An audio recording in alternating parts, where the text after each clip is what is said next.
Donc ça, c'est la première chose à faire. Je ne suis pas d'accord avec ce qu'on a fait au Tchad. Monsieur Idriss Déby était un dictateur qui est resté 30 ans en place. Monsieur Idriss Déby a été assassiné. Paix à ses cendres.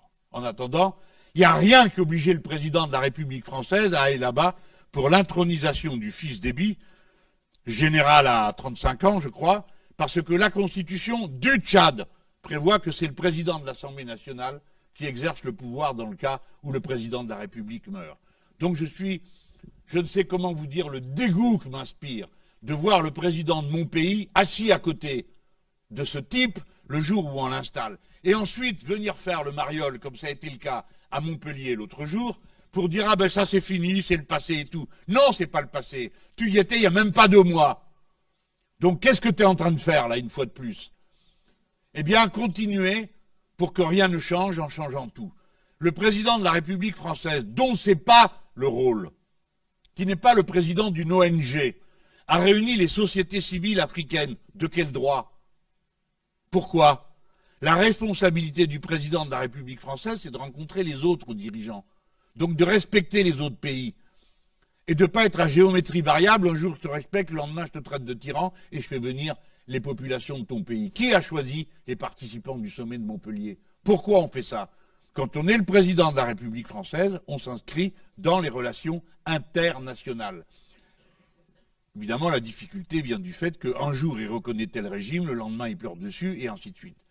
Tout ce que je vous dis là est d'une extrême importance. Nous ne pouvons pas nous fâcher avec les peuples d'Afrique avec qui nous avons en commun la même langue.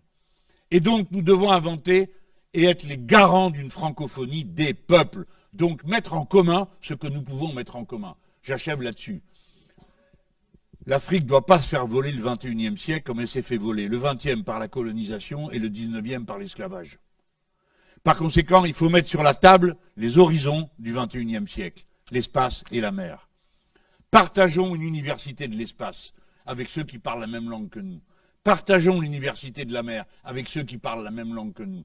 Parce que nous avons tous des intérêts communs dans l'espace et dans la mer.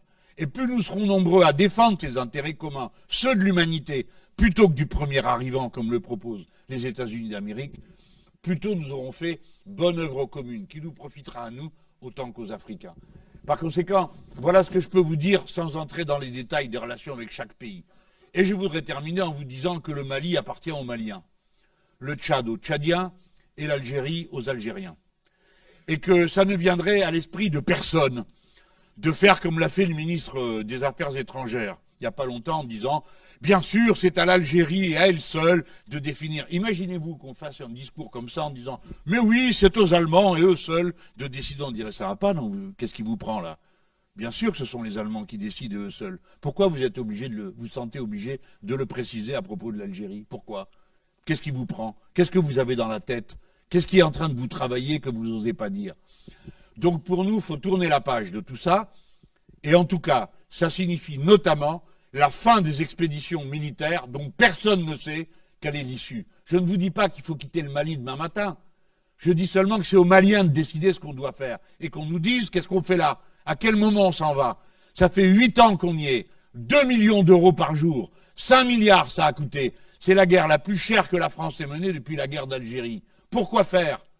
Quel est l'objectif? À quel moment on s'en va? Est-ce qu'on va continuer à s'engueuler avec des gens qu'on prétend par ailleurs aider? Qu'est-ce que c'est que ce truc de putsch? On n'a rien à dire et tout d'un coup on se réveille parce qu'il a dit quelque chose, le Premier ministre, qui ne nous convenait pas. Je vous garantis qu'il faut maintenant qu'on dise à quelles conditions on s'en va. Parce que nous ne sommes pas chez nous au Mali.